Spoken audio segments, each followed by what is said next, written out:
Happy Monday, everyone. Welcome again to Making Money Moves segment. Today is actually the last thing that we're going to talk about is about credit. And then we're going to tie everything up and put a bow on it. And I'm going to wish you well.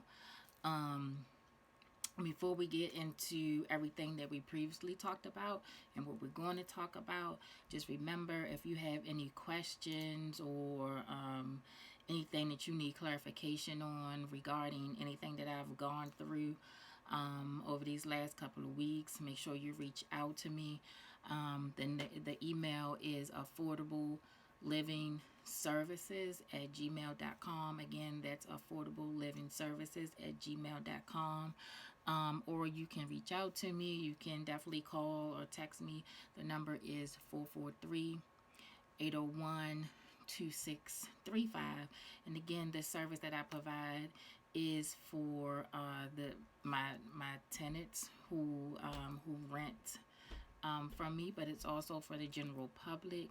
If you need more one-on-one coaching, please contact me either again at 443-801-2635 or affordable living services at gmail.com. I hope you guys had a good weekend. I certainly did. But today we're going to tie everything together. And I know this course, I felt like this course went kind of quick. I know it's it wasn't, well, I feel like we covered a lot. It went quick, but I feel like we covered a lot of ground.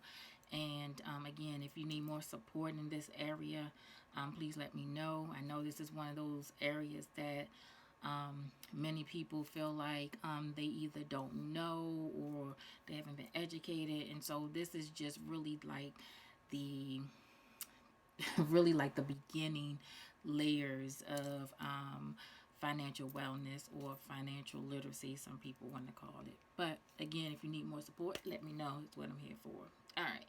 So we talked about a lot. We talked about the last couple of weeks, 3 weeks. We talked about having a good relationship with your money, how important that is. We talked about maximizing your money because, hey, you earned it. It's yours, right? Why not get the maximum benefit of your money? We talked about identifying what you spend your money on because at the end of the day, it's your money, your hard earned money, and your money matters. We talked about saving, right? Saving is one of those things I don't think is talked about enough, particularly in some communities. And so saving can really break generational curses of financial, deficits. Saving can definitely help you with that. And just knowing a little bit about the basic stuff about money can definitely help you break the generational curse as it relates to finances. And so, with all of that, tying all that together, um, you should at this point understand that your money can elevate you and your family to the next level, right? So that's what we talked about in the first segment. Now, skipping down to our second segment, we talked about the clean B word. And so that was the budget. Budget is everything. If you tell the truth about your budget will not lie to you, right? But if you lie to your budget, it's going to lie to you. So what do I mean by that? What I mean basically is, you know, when you devise your budget, when you create your budget, you should try to put each and everything down that you spend your money on. I'm not just talking about bills. I'm not just talking about, the regular stuff, grocery shopping, paying the car insurance. No, I'm not just talking about that.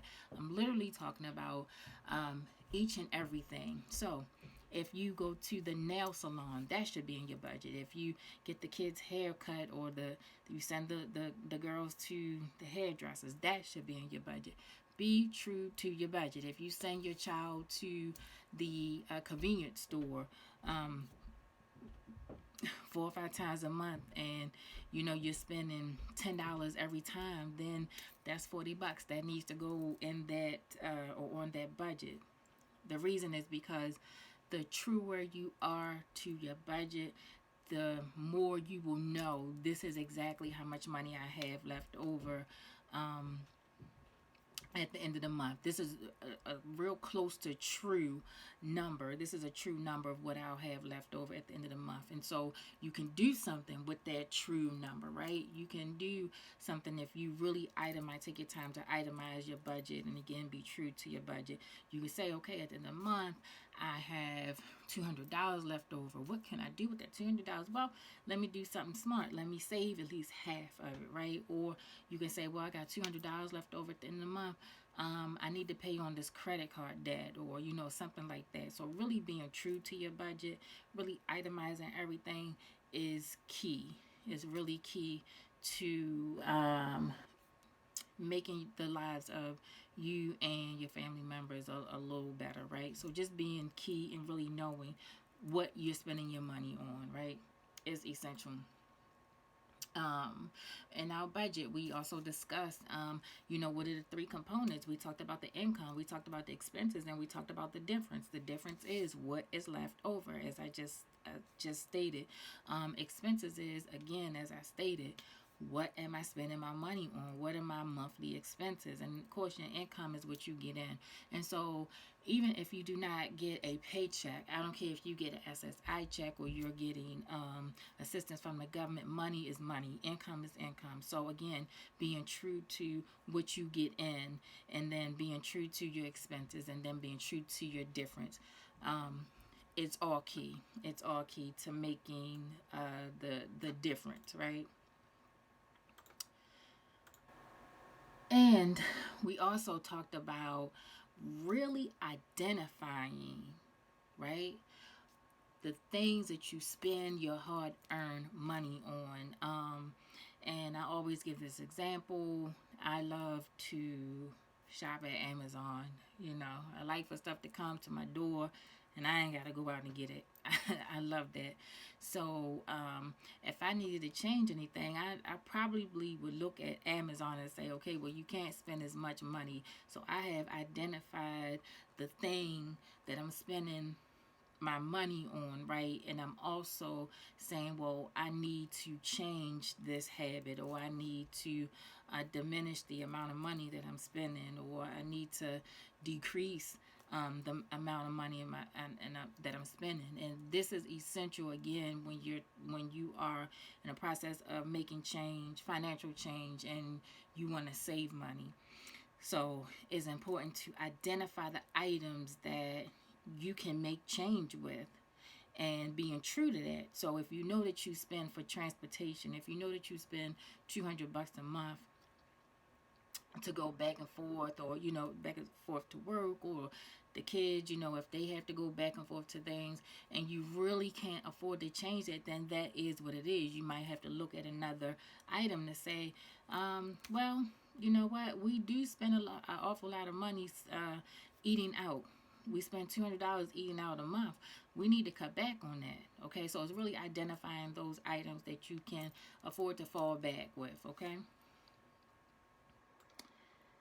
And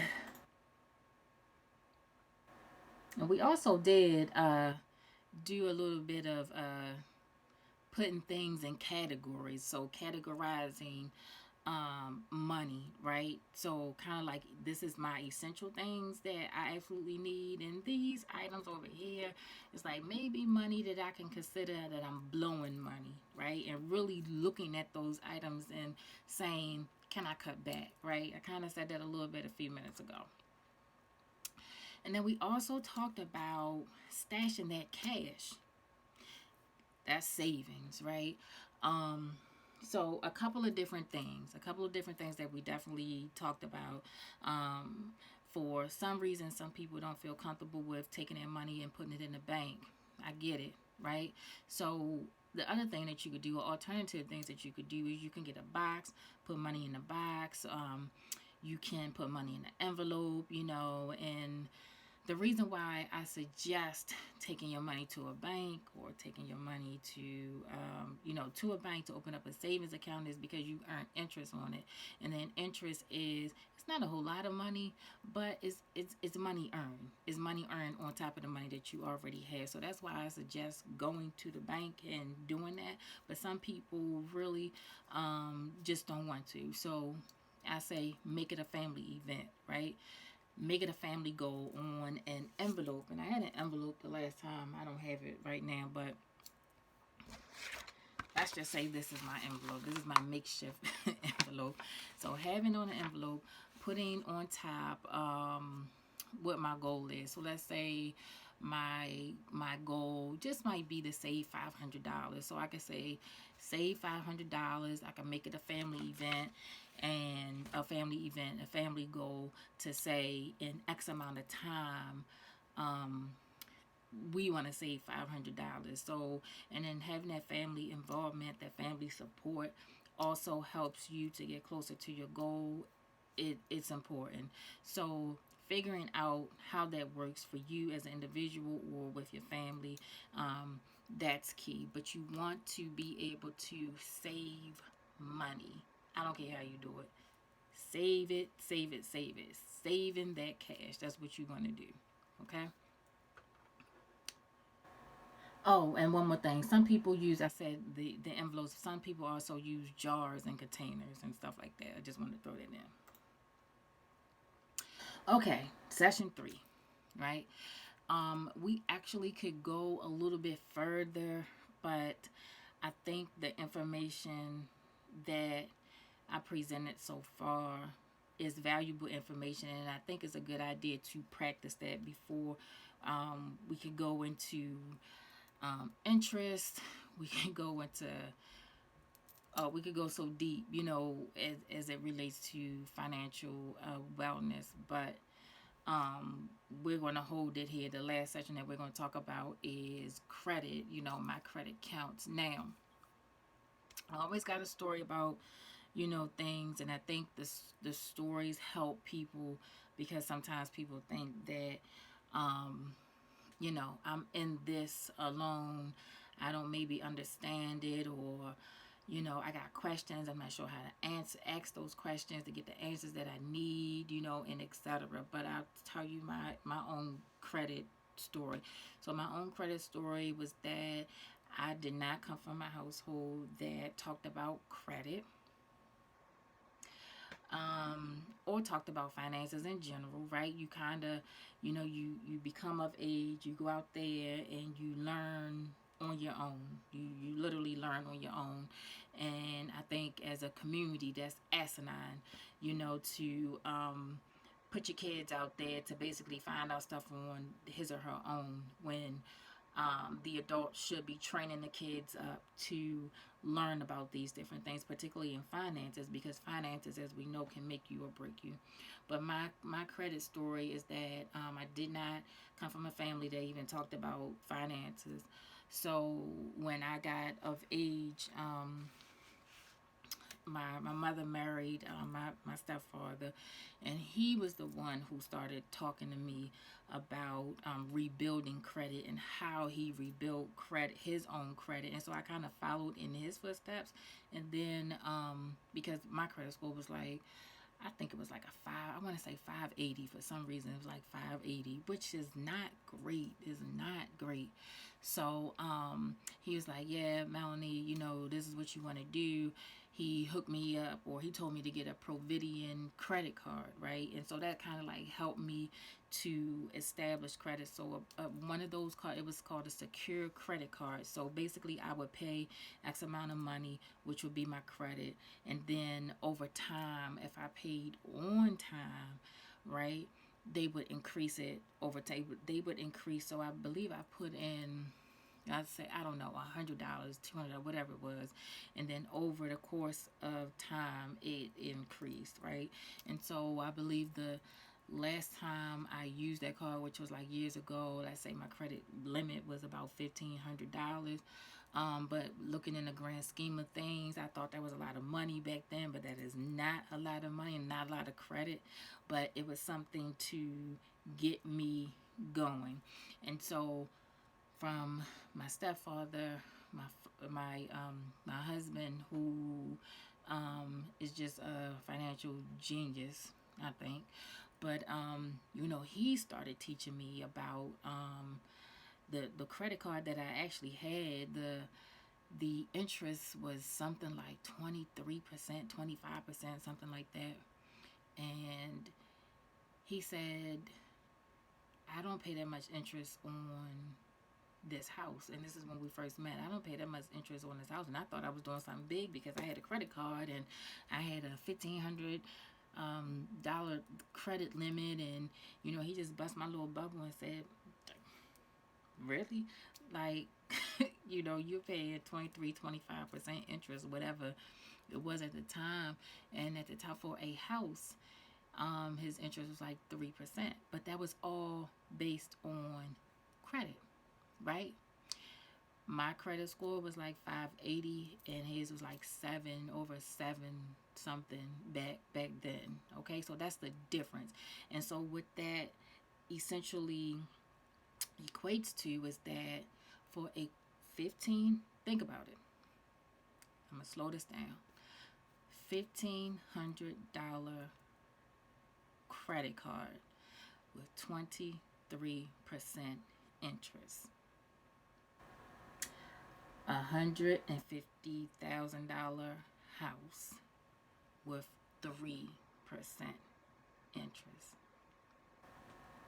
So I slowed that down because I really wanted that to sink in. And so when he and I had these different conversations and I'm trying to figure out stuff or whatever, he kind of helped me with these different processes. So my stepfather got me started, and then my husband kind of helped me develop in the area of finances. Okay, so with that story alone, I can tell you how credit can impact your life. Okay, so one thing that we got to know for sure is that credit will impact your life. So if it's going to impact your life, you want to be on the side of where it impacts it in a positive way versus a negative way. And that's something that I had to learn, and I needed help with developing that. And I needed help with just understanding what credit was. And I knew like the basics. I knew that my credit score at the time wasn't a good one. I knew that. But I just needed development in that area. And so my husband did teach me a lot about credit and just about understanding money in general. It was the most valuable tool that I have learned thus far, to be honest with you. So, as and you will see this on a slide, your credit will either help you or it will hurt you. Know where you stand. That is important. And the reason why I put know where you stand is because when I talk to people, I ask them, well, what's your credit score? And you don't have to know exact, but you should know a ballpark. And many people don't know their credit score. So if you don't know your credit score, then that definitely means to me that you don't have a pulse on your financial life at all. And that's not a good thing. It's not a good thing. So know where you stand, because once you know where you stand, then you can kind of say, well, I need to do X, Y, Z to make this credit situation better. So at least know where you stand. So if your credit is not favorable, you have to work on improving it. So let me just pause for 1 second before I go forward.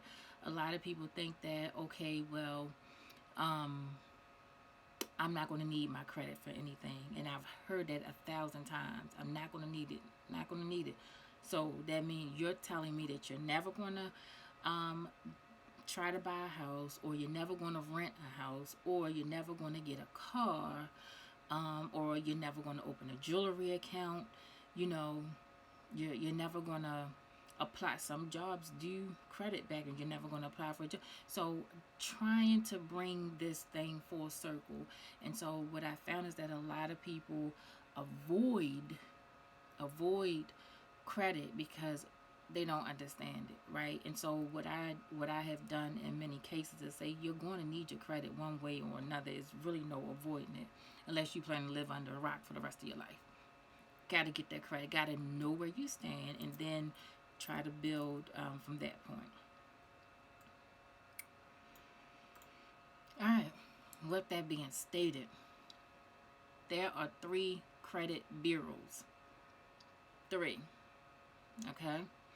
So, again, many people, are not familiar with it, but you got to get familiar with this.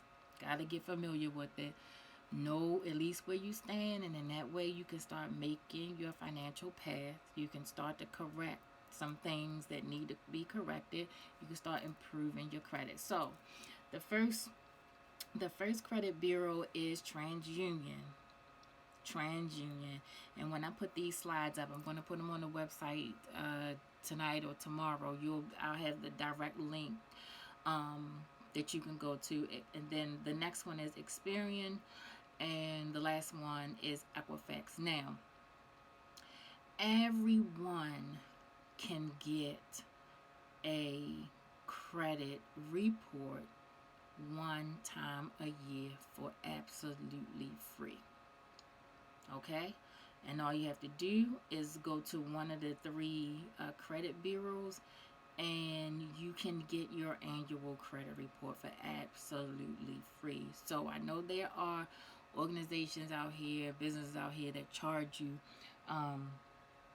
for your credit report, but you can get it free once a year. You get it free once a year, and you can also use Credit Karma, which is a free credit reporting system. Now, a couple things about Credit Karma is that it elevates your score.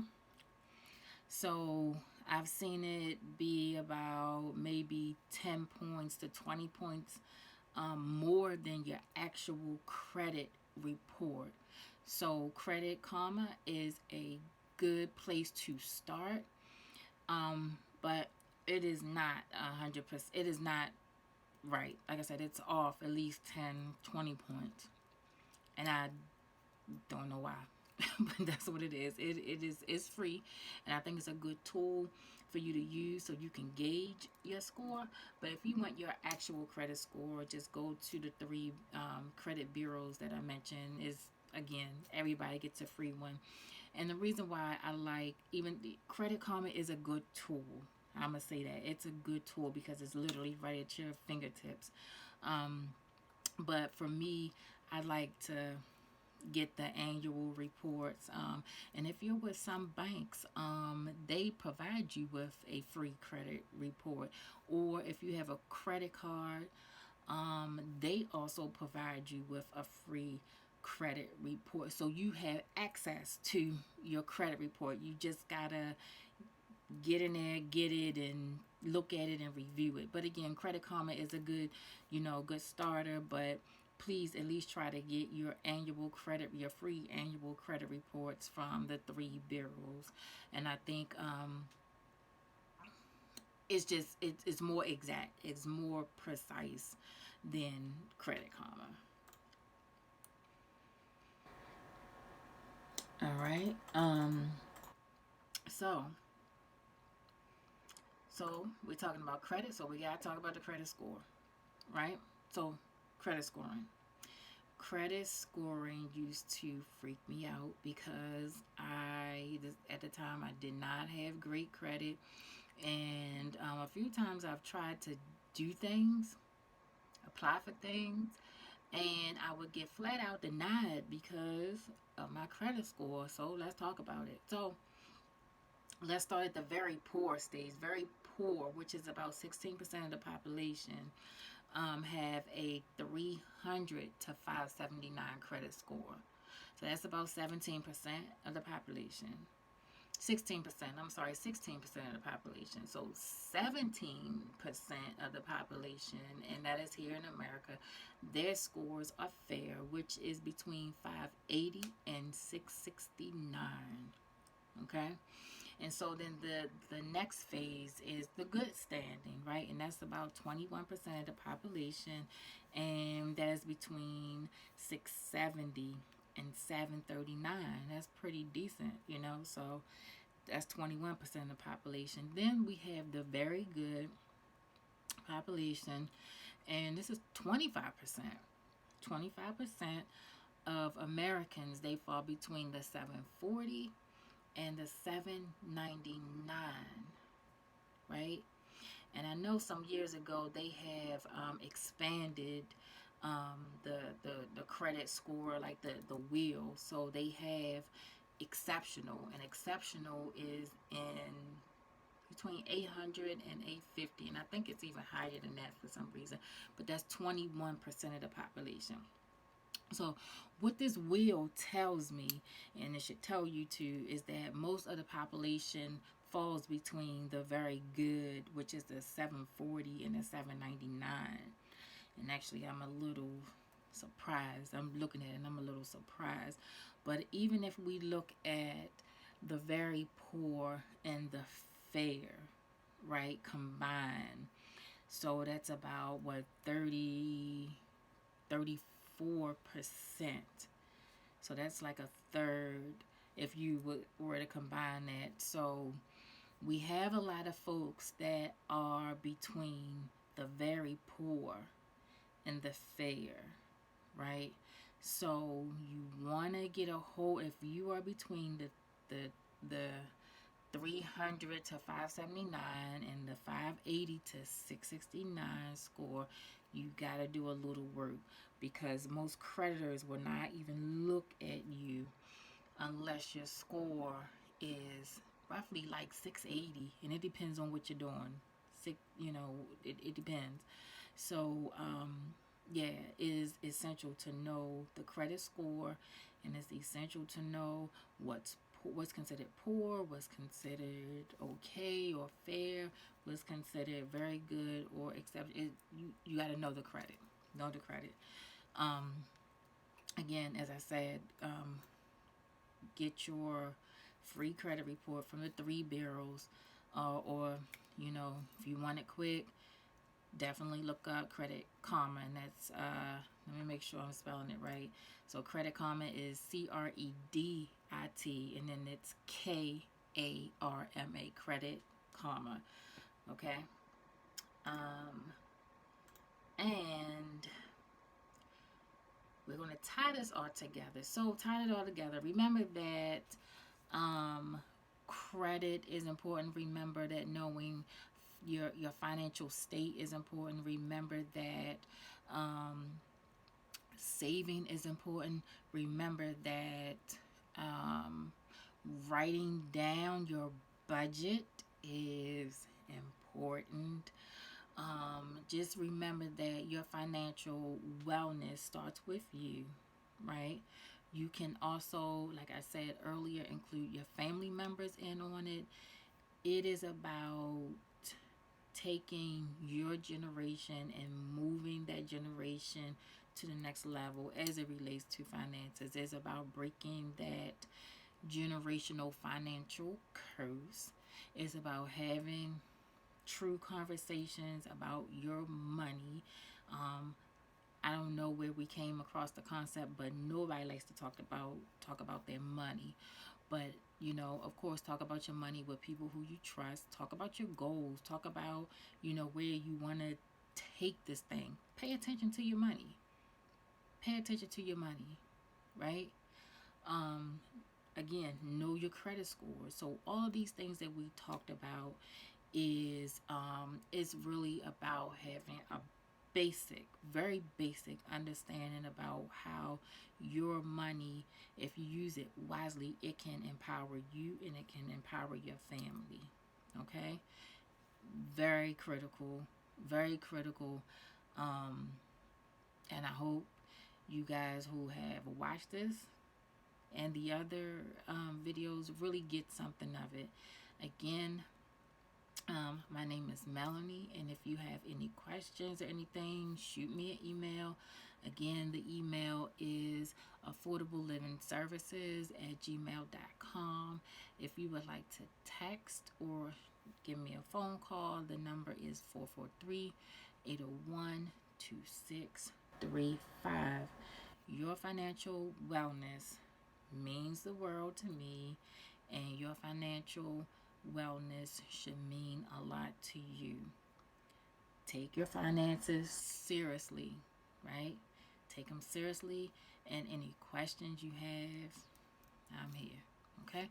So, you guys, thank you so much for reviewing these videos and listening to everything that has been said. This full presentation, I'm going to post it tonight along with the video. The full presentation will be on the website, and the website is affordablelivingservices.com. That's affordablelivingservices.com.